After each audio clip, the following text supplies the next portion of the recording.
नमस्कार. रामनवमीच्या तुम्हा सगळ्यांना, माझ्या युट्यूब फॅमिलीला तुम्हाला सगळ्यांना खूप खूप शुभेच्छा आणि राम सदैव तुमच्या पाठीशी राहो हीच प्रार्थना करते. आणि आपणही सदैव प्रभू रामाचं नामस्मरण करत राहा आणि राम नक्की आपल्याला संकटातून तारेल. आणि मनातून भगवंताला भक्ती लागते. तुम्ही ती भक्ती कुठेही करू शकता, कामात करू शकता, कामात असताना करू शकता. आणि हरिपाठात सांगितलेलं आहे, हरी बोला उठता, हरी बोला बसता, उठता बसता हरी बोला, हरी बोला भांडता, हरी बोला काढता, उठता बसता हरी बोला, हरी बोला, हरी बोला ना तर या बोला, व्यर्थ गलबला करू नका, नको अभिमान, नको नको मान, सोडी गती पण तोच सुखी. आणि या हरिपाठात सांगितलेला उल्लेख जो आहे तो खरोखर छान आहे लिहिलेला.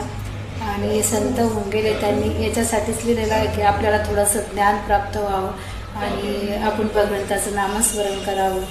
ज्ञानेश्वर माऊली, तुकाराम महाराज, असे बरेच संत झाले, एकनाथ महाराज, संत नामदेव यांनी या समाजाला दाखवून दिलं की नामस्मरण खूप महत्त्वाचं आहे आणि आपण थोडंसं नामस्मरणाला वेळ दिला पाहिजे.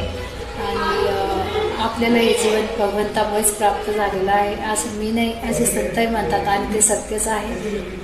आणि आता मी थोडंसं रामाचं म्हणणार आहे.